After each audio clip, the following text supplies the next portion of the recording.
certified for trading and analytics. And analytics team within the company provides various forecasting analysis services for internal and external clients. And myself, my name is Einaoka. I'm a senior quantitative analyst. I've been at the Energy Authority for almost 9 years. I have been focusing or specialized in building and maintaining stochastic forecasting models for wholesale energy market, resources, and portfolios. I have also evaluated data science platforms and implemented them, as well as building pipelines for productionalizing some of the models that we built. And I do have data science, machine learning backgrounds, and I could have shared about that, but we have actually a lot of interesting things in the energy industry. So today, instead, I would like to actually give you a little introduction about the utility analytics. I think there's wholesale energy is something that is not so known to people. So I want to share some of the interesting things from that, and then also talk about some of the analytics we actually do around wholesale energy. So wholesale energy markets. To give you some sense of the markets that we handle, I'm showing you here the time series data for a energy market. This is from California, and this particular market settles hourly. So what you're looking at is hourly data, and I have plotted the daily minimum and daily maximum as a colored region, and the red line is showing the daily average. Now you can see that the values are hovering around, let's say, $30 on average, but it can actually spike up all the way to almost $1,000, or it can actually drop down to negative values. Now, if you think of your energy bill, think, hey, let's say your average is 30. But if it spiked up to $1,000, or if you get paid to actually consume energy, that sounds pretty crazy. Or you can compare this even to your stock, a portfolio, and think, well, 30 falls up? That's a really crazy thing. So the markets that we handle, energy market is one of the most volatile market of all commodities, and that's because we can't store in energy, or at least easily. And this comes from one pricing node of one region, but we actually have thousands of pricing nodes. So this particular map comes from an entity that oversees and governs the California market. They run a big black box optimization model and come up with different prices for each load or resources locations for every hour, or if we talk about sub-hourly market, then every sub-hourly intervals. And that may sound like a really complex system to run if you want to just run a market, if you want to just keep the light on. But this particular design is built in a way that market participants would behave accordance to the entire system's benefit. And in fact, actually, this is an open market with 3 agents.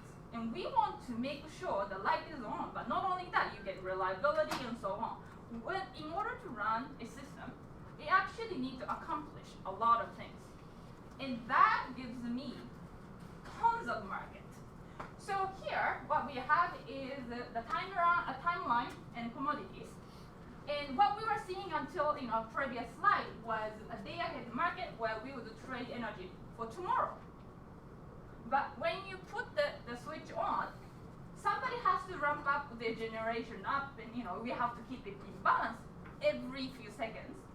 That means that we might actually have to trade real time or ancillary services where we make sure the energy is generation matches up with the consumption. We also have to make sure the energy is transferred from one resource location to your load, so we might have a transmission market. In fact, let's dive in a tiny little bit into capacity market and talk about market design. So hopefully all of you are aware that there's a lot of solar and wind generation happening coming into the grid. Now, when the wind is not blowing, And when the sun is not shining, we still want the light on. So given that, how do we encourage those reliability resources to be built in the system? And that's a big question. An unfortunate fact is those reliability resources are sometimes not the cheapest things to build or maintain. So that's a big question that the market designers has to answer. And one answer is to build a capacity market. If you have a reliable, flexible unit, you get paid.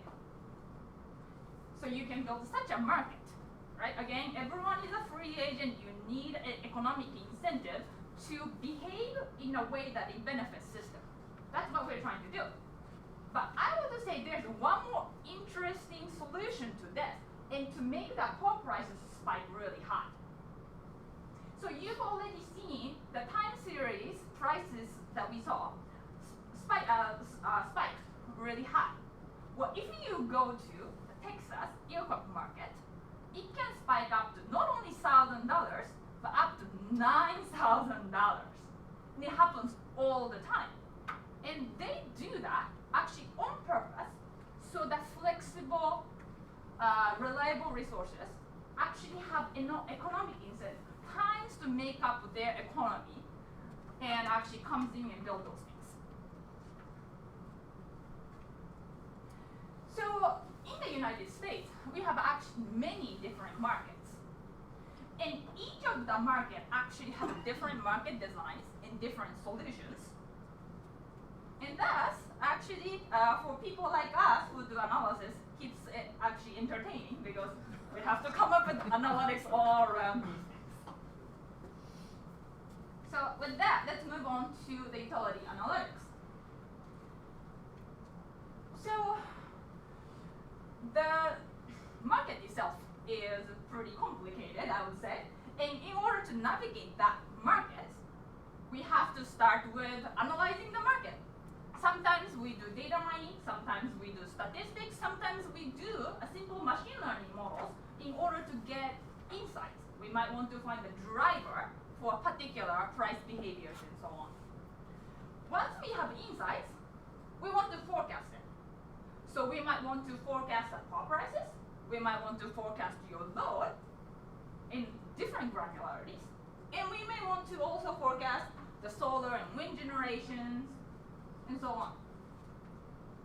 Now we have insight and forecast. The next thing we should do is optimize the system in every level. And this might be to run some of the resources in the optimal schedule, or it might be figuring out the optimal time to have a maintenance outage, and so on. So we want to optimize it. But unfortunately, this is not enough. So you saw again how crazy the prices are. We want to also manage risks because some of those spiky prices just has to happen, and we want to make sure that everything is under control. So this is actually where my specialty comes in. I have been building stochastic portfolio modeling so that we can actually take into account of those volatile markets and make sure that your projection of the portfolio cash flow are within your budget. We also optimize the hedging strategies, and yeah, we do hedging pretty much. And then lastly, I would like to mention the long-term resource planning is also a large piece. We have a lot of regulations around it, so we have to make sure that we are meeting those. Together with, we have to actually predict, or at least try to predict what's going on in the grid. I mean, there's solar, wind, so many things are coming in. So we want to make sure that all of the EV needs are going to be met. We want to make sure that distribution planning is working and so on. So there's a lot of things happening. Now, that's a wholesale analytics side of the things. I'm going to briefly mention the retail analytics. So hopefully you are also aware maybe smart meters are being deployed around your homes, and that is making huge amount of data available for utilities. And if it is deployed in your home, they probably are starting to get 15-minute, 30-minute granular data about your data usage or the energy usage. And that is starting to change, have ramifications throughout the entire retail analytics on the utility side. So that could be affecting how distribution system analysis and optimization is being run or planned out. It's hopefully improving outage prediction and management. And also, you might have heard retail rates in various different utilities within the country is actually being redesigned because now we have granular data about your usage. We're trying to see if we can come up with a better rate systems. And lastly, of course, we have the granular data. We know a little bit more about you. And so we want to make sure that we know actually the important information about each customer and try to actually use it for strategically communicating about outages, other programs that utilities run. So now let's talk about the concrete examples. So the first case study comes from the wholesale side of the analytics, and this is a price forecasting. So as I mentioned, the price can spike up pretty high or not. It's actually a really difficult problem to forecast a volatile prices. And this particular model is built as an ensemble of neural networks, SDN, the tree-based model, and it actually combines multiple different machine learning models, and then display it in this format you can see. Not only that, this is actually built by analysts like, or data scientists like us. That means that behind this is an R, and this is our shiny UI. And what's powerful about this is we are actually letting users, you can't actually see what's going on here, but user can come in here, change input to the model, rerun it, there's update forecast section here, and then see the updated result based on the input you believe is true. So this type of interaction between the model and the user interface is possible because we are actually using our shiny user interface. The second case study that I would like to mention is customer personalization. In our industry, we call this also customer segmentation. But now, as I mentioned, we're starting to get more granular data usage of each of the customers, and we might be able to start personalizing them a little bit. So we might talk about 9 to 5ers or evening peakers, right? Once we start categorizing each of the customers into these groups, we might want to actually talk to a particular group of people and see if energy efficiency can be implemented a little better. Or for different programs that people run, or simply when we interact with the customers, by simply knowing kind of what type of people you are, we might be able to better serve the people who are actually contacting, communicating with the utilities. And this is my last slide. So when I talk with data scientists or analysts in tech companies, let's say, they tend to do a very specific task, right? We are all interested in learning how to use the Keras or TensorFlow, want to build elaborate machine learning models. But truth is that we do actually quite a lot.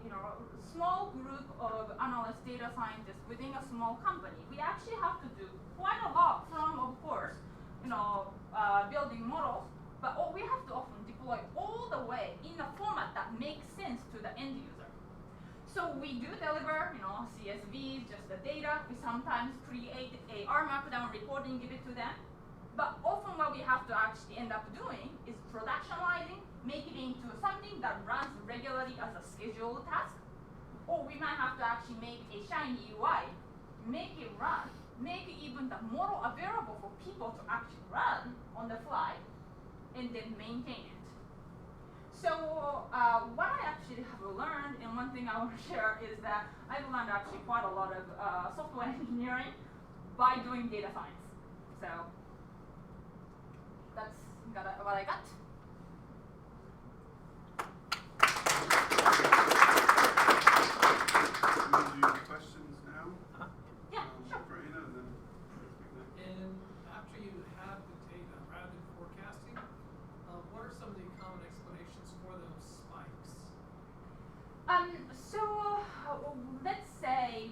are different reasons.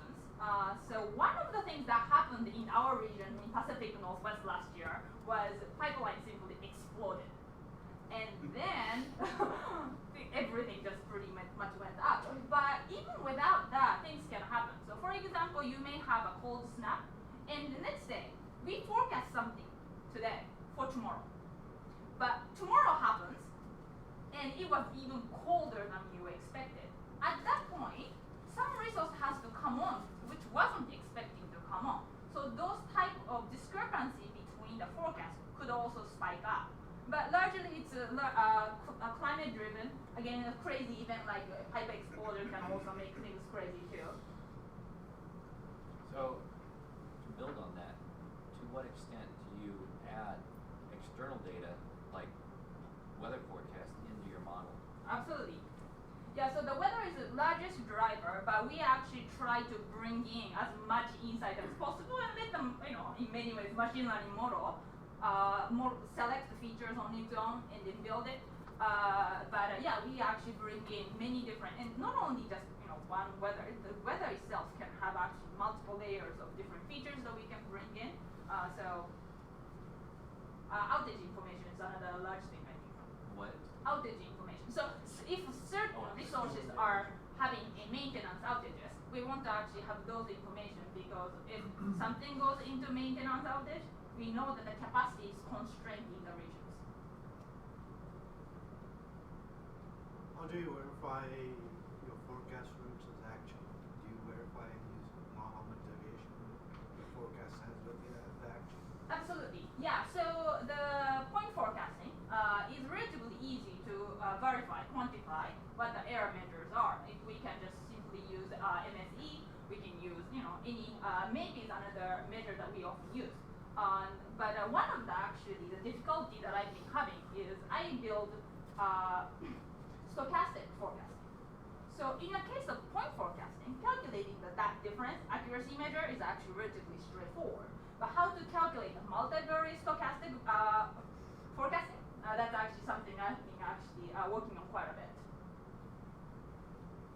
Are you using time series analysis type for stochastic modeling? Yeah. ARIMA type? For stochastic model, we actually use combinations of different things. So in general, when we talk about time series data, the amount of data is really limited. So for that reason, actually going back to the traditional statistical method often makes more sense. So for my stochastic model, for the fundamental forecasting part, I do actually use statistical models. But together with that, I actually have a layer of models that actually takes some of the model output and layer in some of the predictive models so that I can capture nonlinear relationship between variables.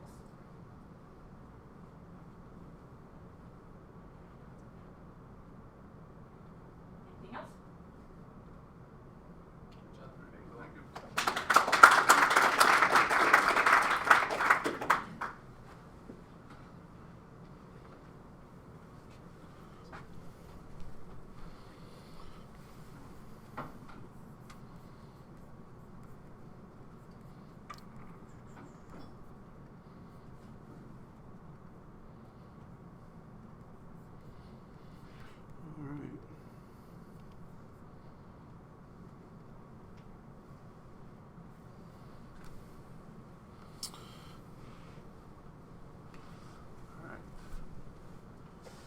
I'll start real quick with about me and then jump into the topic.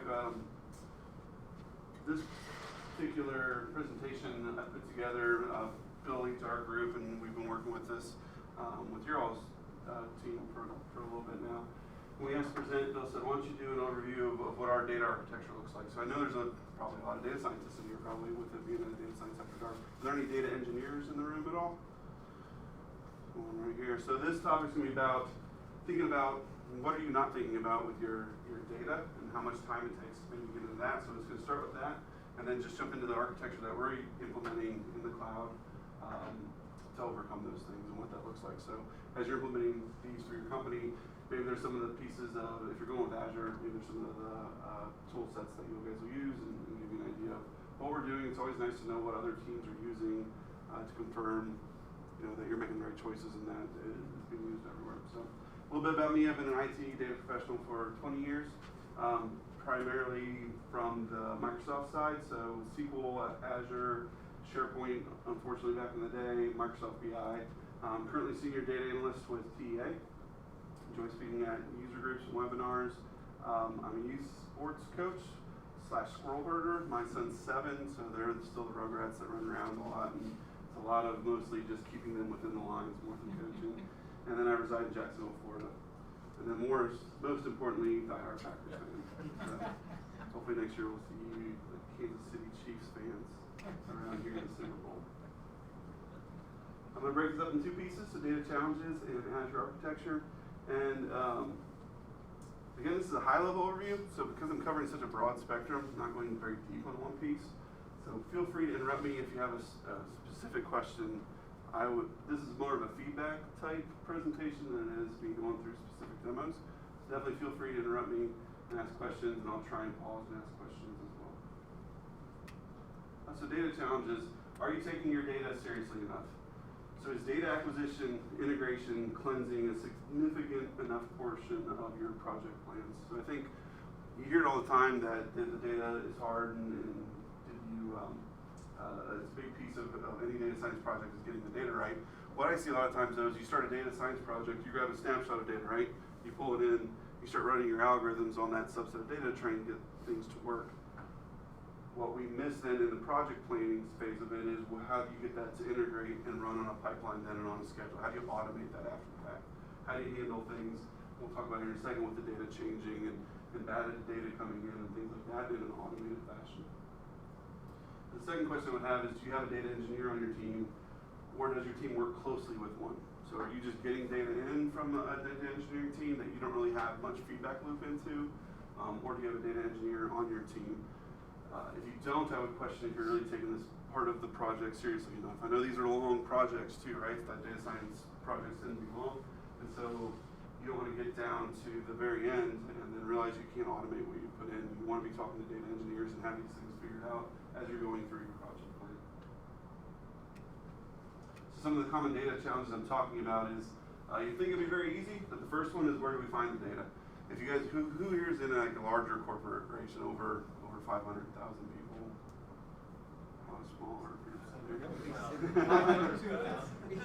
we have 7 companies with more than 5,000 employees in Springfield. So I don't know. So you'd be surprised that even in a group or a company of over, we have 200 people roughly at TEA. A lot of people don't know where the data is. If they think they do, you go talk to that person, they're like, no, I don't really have that data. I got it from this guy. And you go talk to that person. No, I don't have it. It's in this system.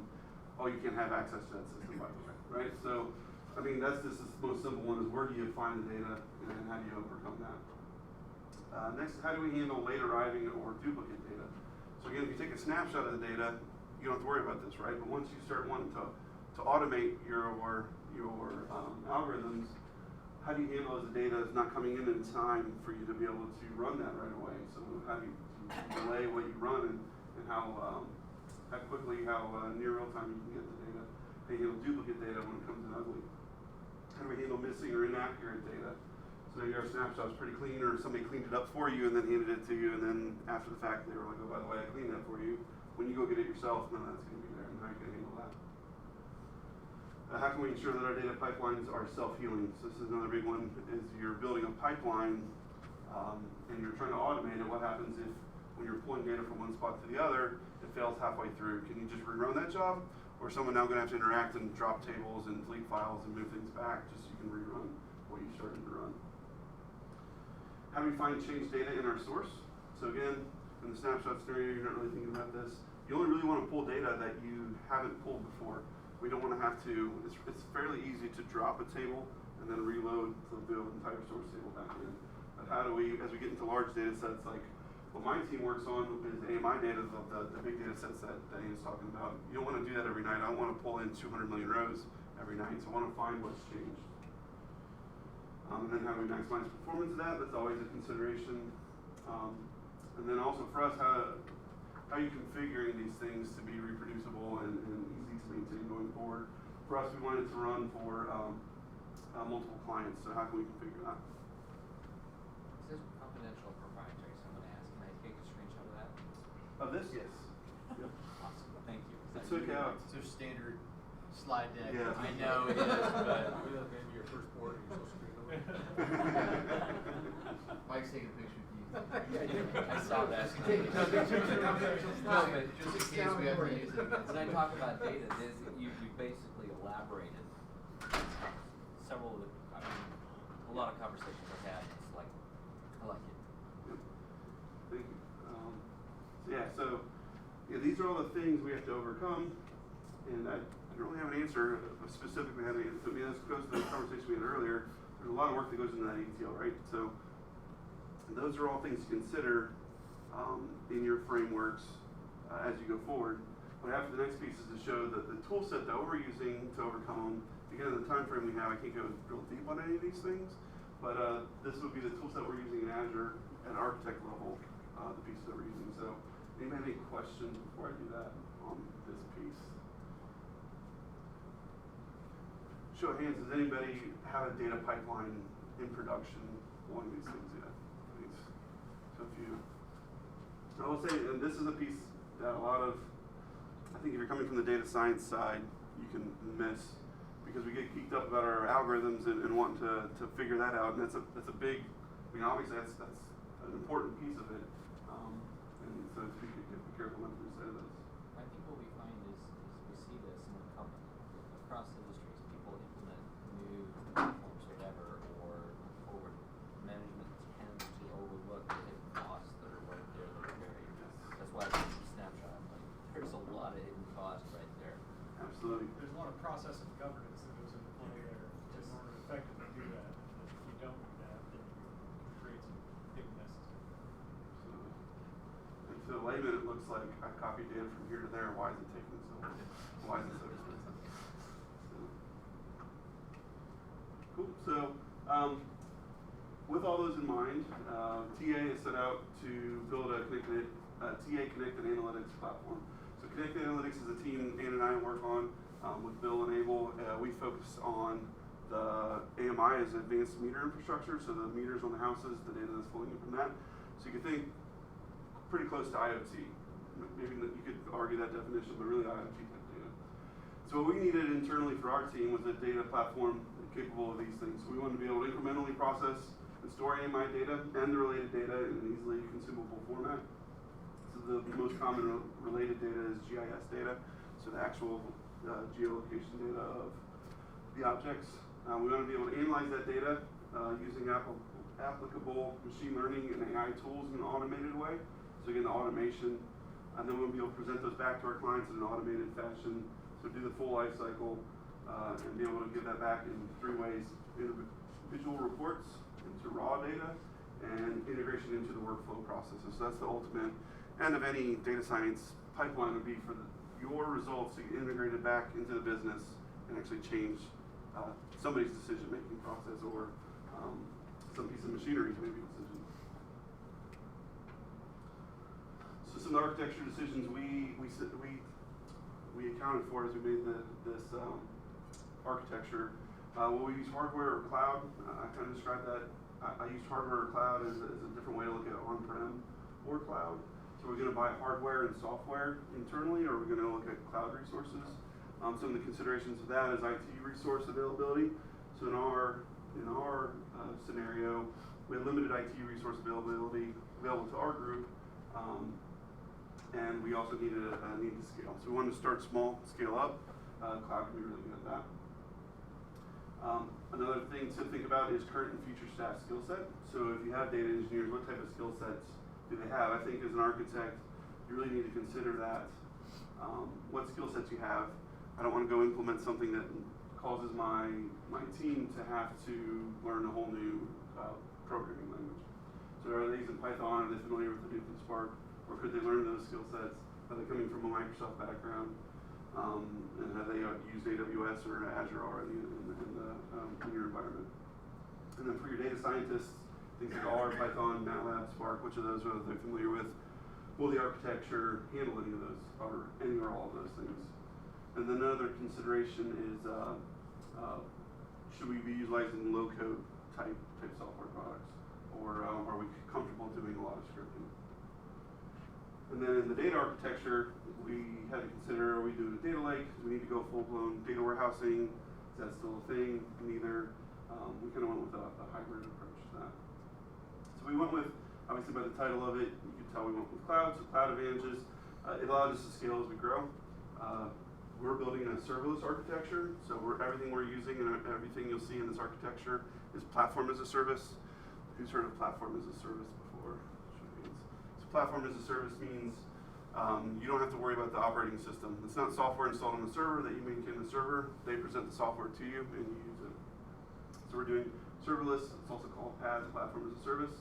That again lowers operations costs, so I'm not patching servers. I don't have to engage IT to do to back up servers necessarily, maintain things like that. This also enabled us to use distributed computing, so we didn't have a Hadoop infrastructure in our environment yet, and so we wanted to look at Spark and maybe SQL DW, things like that. We can try them out in the cloud.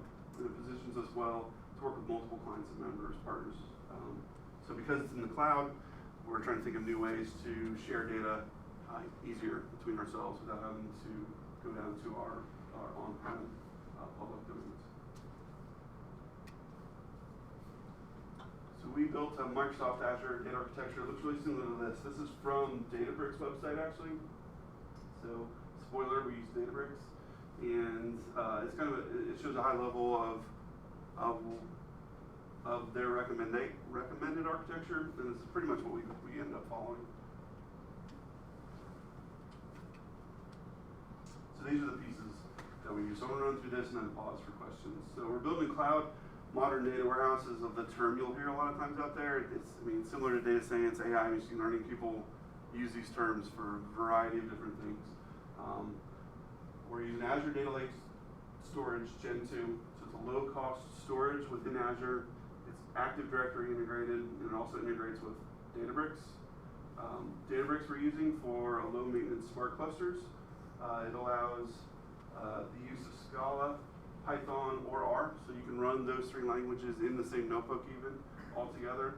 R support was important to us. A lot of our data scientists or quantitative analysts are familiar with R and they use that a lot, so we had to make sure we supported that.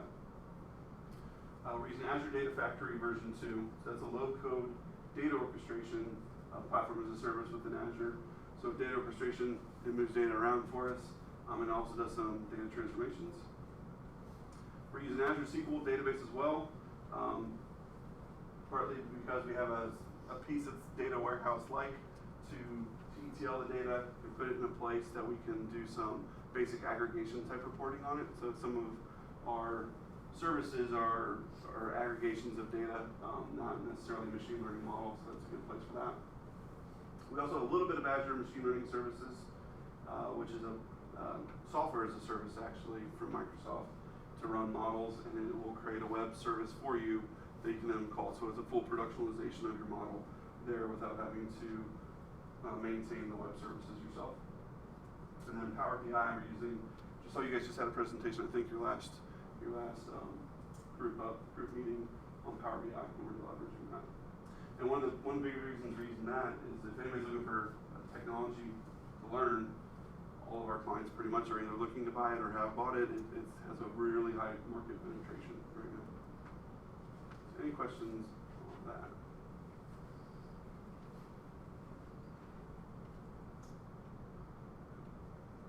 Not on the architecture. Earlier you were talking about AMI data. Are you aware of any like publicly available like Kaggle type data sets where somebody could tinker with that data? I am not. So I know. I am not. Not that I know of. I don't think of any killer. I don't know if anybody's cleansed any enough to put them public. I know when you research some of the models, there's a lot of studies out there. There's one I'm thinking of. I don't know if there's data set for this. So there's an idea of disaggregating an energy load, and there was an edX course that the keystone was to try and come up with your own model to do that. And I would venture to guess that they gave some data to do that keystone on that. Okay. and it would be energy disaggregation. On edX. Yep, I believe it was edX. It was either edX or it would be edX. edX or Coursera, one of those. Okay. Yep. Question? Sure. I just, maybe a comment, we talked about data lake, and the way I'm looking at this, we talked about blockchain a while ago. So one of my company's partners is AIS, and they have IDL blockchain. I don't know if you've heard of it, but they partnered with IBM, and they got IBM to put the Hyperledger into Amazon, and then they got them to put it into Azure. And what they're doing is they signed their first public customer at 3 o'clock today, which is Hartford Insurance. So the idea is that each company puts their data in there, and then it's available in various levels, like anonymized, non-anonymized. But they're going to push the regulatory reporting directly from that for the Hartford. It's going to be taken care of. So it's going to be a blockchain. It's going to be good to go. There's some benefits there, but they're also what they do is they do this type of modeling to do the actuarial and stochastic models, and so they're going to be able to pull that data out for both purposes, for regulatory and for that. So it might be something that might be interesting. So what the Hyperledger model is now, so once you're there, you can move around between IBM, Amazon. Gotcha. Interesting. That's good to know.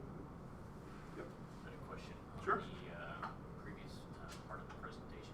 You guys had like your website where you can play around with different inputs and change some of those things, but then you also have Power BI on that. So what are you using Power BI on versus your other visualizations? So Power BI here is more for interactive visualization. What Ana showed, and I can let her speak a little more, it'll let you run the model itself. Yeah, so we actually differentiate the use of BI and the Shiny by actually what has to go behind it. Again, BI will have extremely hard time to actually run a model or change input. BI doesn't have ability to actually push data into a database.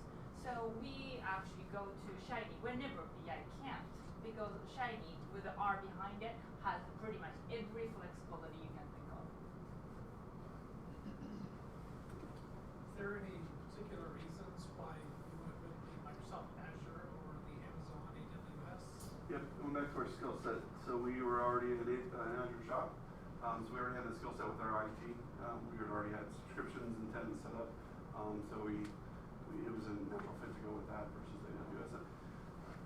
They're both competing with each other, in my opinion. You can go either way and can't go wrong at the moment. And it's good competition in the marketplace between the two of them because they're both racing each other. But yeah, that's why we went with Azure. It's also my skill set.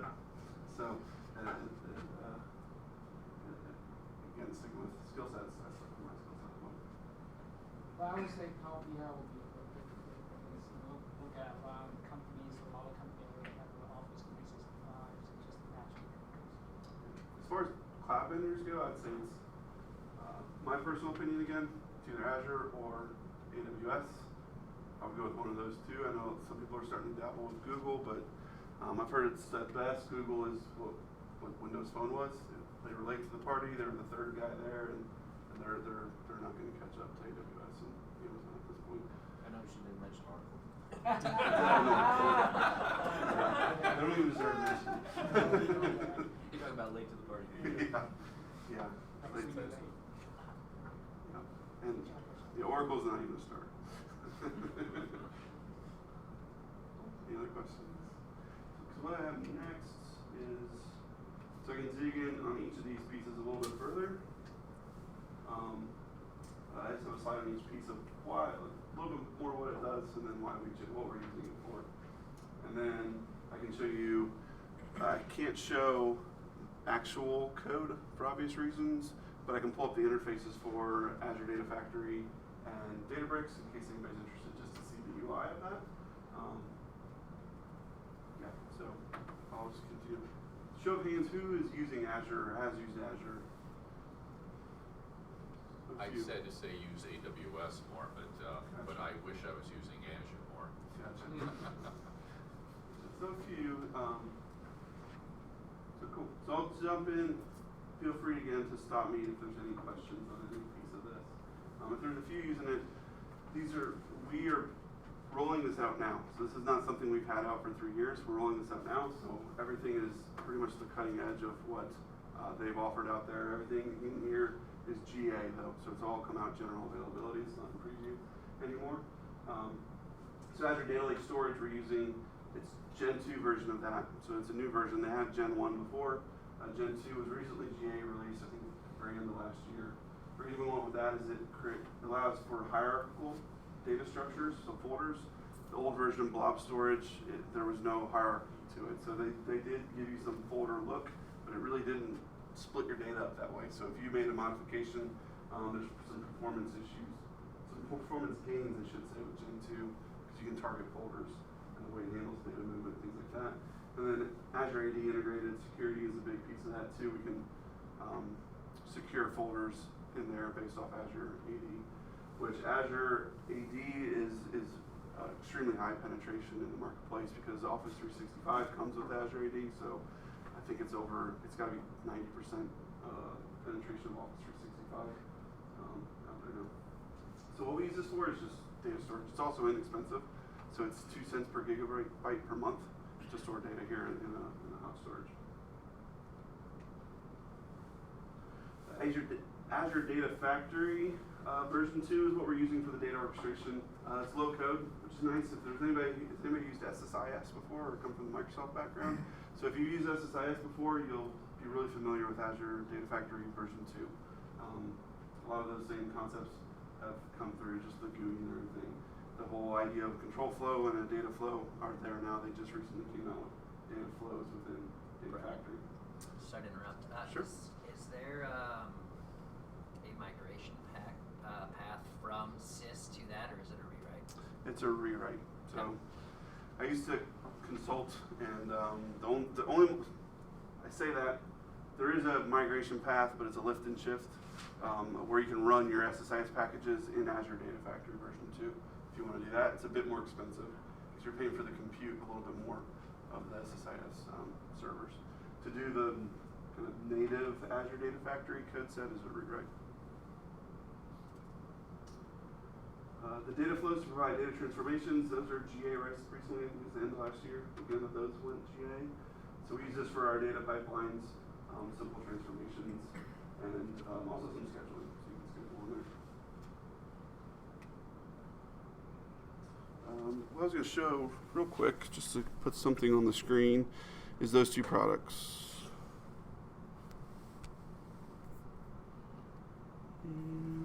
You're not seeing that.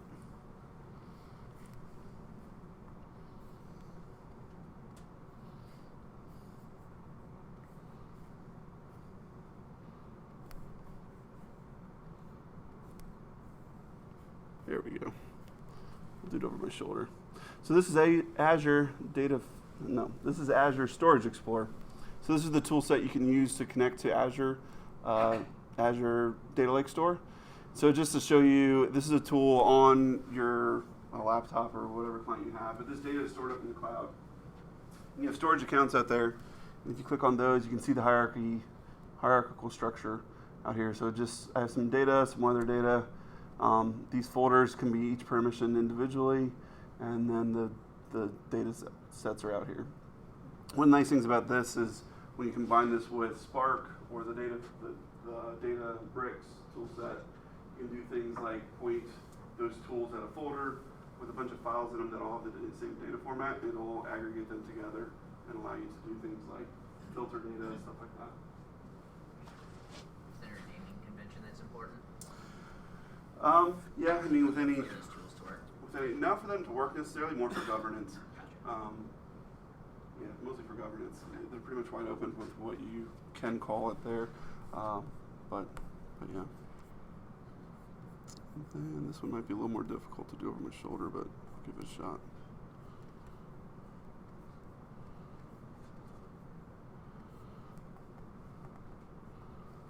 So this is the Data Factory interface.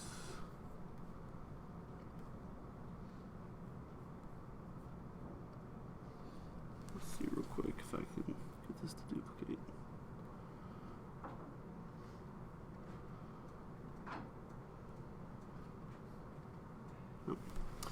So you'll notice.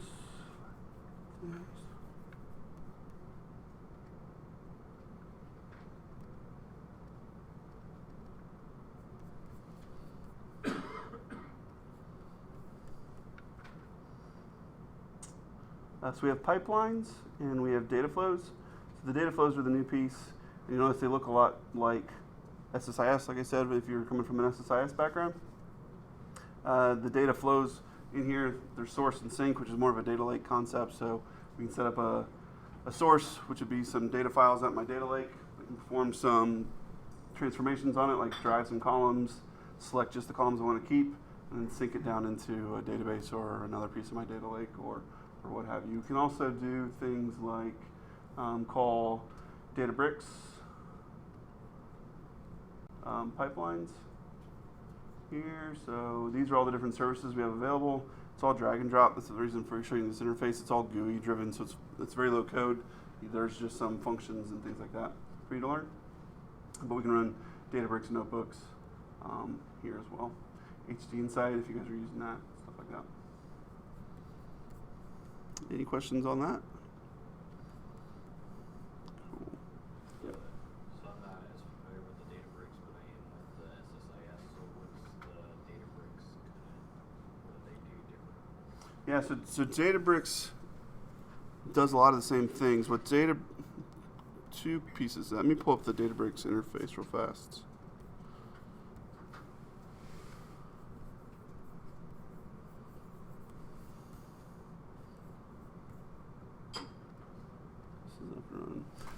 Databricks is a notebook environment, and you can do data pipelines here as well.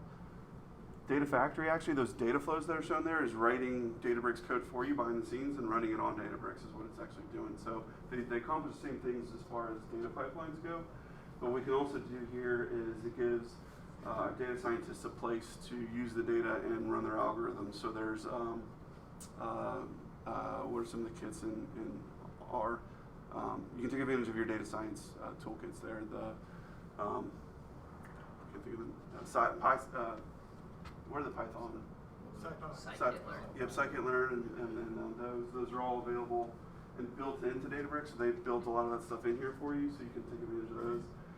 And then because it's Spark, really Databricks is a Spark platform. So Spark is distributed to Hadoop behind the scenes, but Spark is an in-memory version of Hadoop. So it does just distributed compute behind the scenes. So when I build these servers, clusters,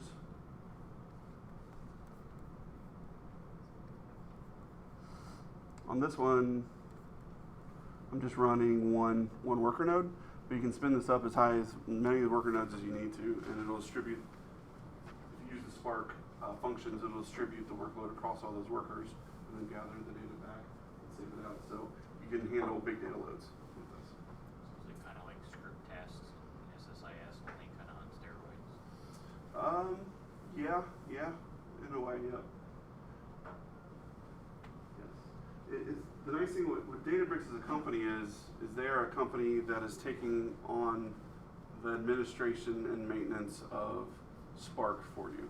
So they give you the Spark environment in a software as a service, kind of platform as a service type environment. To create one of these clusters is very easy.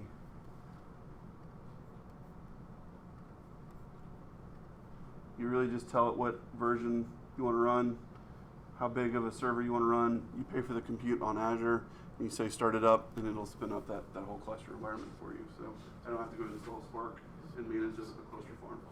They're separate costs for using it. Yes, so they charge. Like the olden days. Yeah, it's much faster. It's crazy. I mean, that's one of the great things about the cloud is you can spin this up.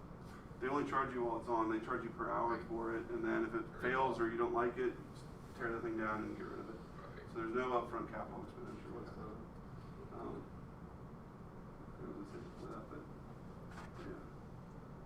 Okay, so I just picked the versions I want and spin it up. And they do things also like auto scaling, so it can scale itself depending on the need of the data load you throw at it, so it'll scale up to the max. And then for us, this is important in our development environment, terminate the cluster after so much inactivity.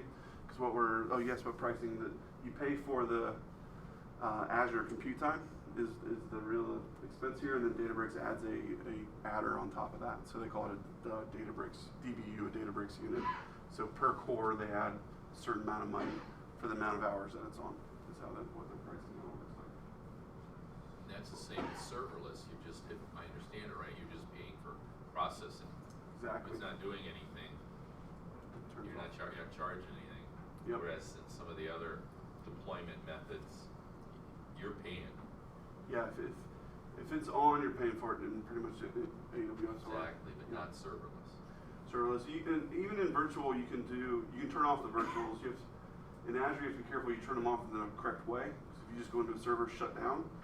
That's a key thing if you guys are setting up any labs or anything like that. If you're in a virtual machine in Azure, you go shut down, you're still paying for that server. You have to go tell Azure, deallocate the server for it to get rid of the CPUs, take them off of its reservation, and you stop paying for it. We got a huge bill once, and my boss sent an email to me and everybody else on the team, when we were a global team, and he said, you guys gotta gracefully shut it down, Yeah. because we just got a whopping bill, is you just left it on.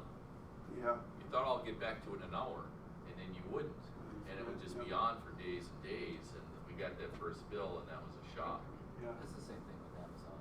Yep. Yeah. Yep. And I think this was a third party. I don't think this was even Azure or AWS. This was, I forget who it was now. I can't think of it off the top of my head.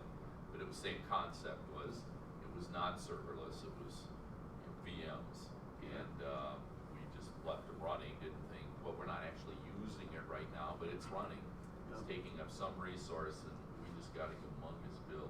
So it's important to set thresholds. And I'm not sure in Azure where you do that, but I know in Amazon we have billing thresholds that alarm us, and so we will notate us. This was and I not think that it's smart. I think it's really important with Azure because they've had issue with container jacking.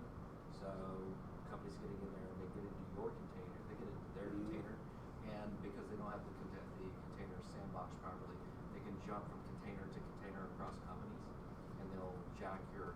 But you basically put crypto mining in there, and then they jack it up to 100% CPU usage. And so if you've got auto scaling turned on, guess what? Boom, you're just maxed out. Your bill goes to. So they just fixed the second one of these bugs like last month. Yeah. Well, this thing had and again, it was, I can't remember the name of the cloud, but it had a timeout. You configured each VM with a timeout, and we just thought, well, okay, the time's out, we're all good. So we'll just waste a few pennies or bucks. But Right. for some reason, the way it was set up, timeout didn't do what we thought it did. Yep. Yep. Yeah, it's a new world, a new way to think about IT in the cloud.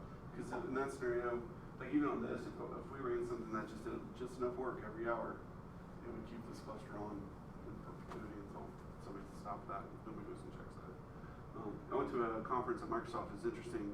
They themselves cross-charge themselves for Azure consumption. It's a problem for them. Like they're trying to, they pretty much overcome it by now. It was a couple years ago, but they were starting to monitor and say, why are all of our devs leaving on all of their resources all day long, and coming up with ways to get them to stop doing that. It's also, we talk about Azure a lot, but it's also why, in my opinion, a lift and shift in Azure doesn't make a lot of sense, because a lot of times people don't. Like this architecture is built for Azure, right? We didn't take a server on-prem and just stick it in Azure and let it run up there. It's going to cost more. Hands down, there's no way around it. They're charging you more. You have to account for scaling and up and down and things like that. Cool.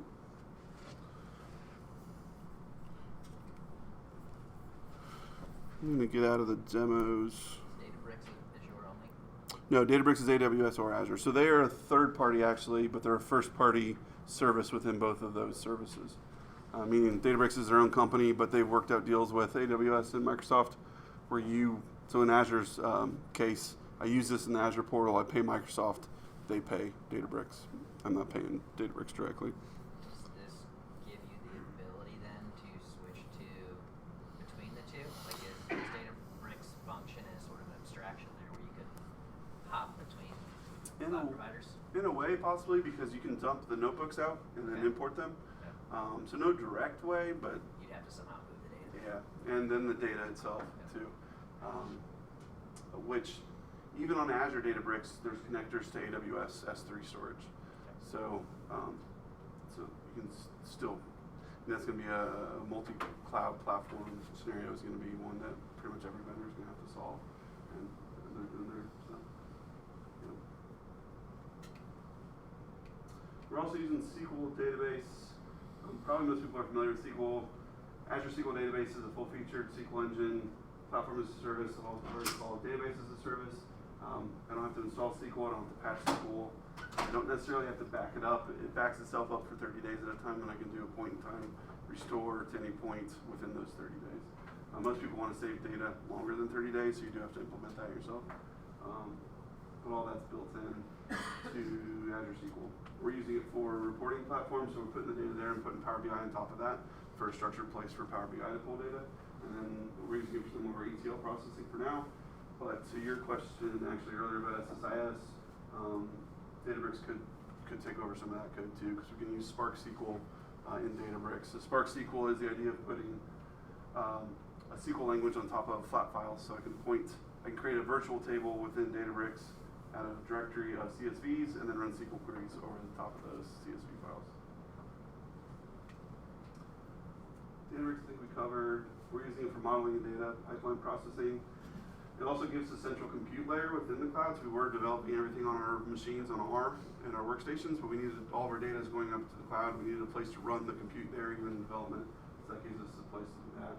And then we can do distributed compute for larger model runs too.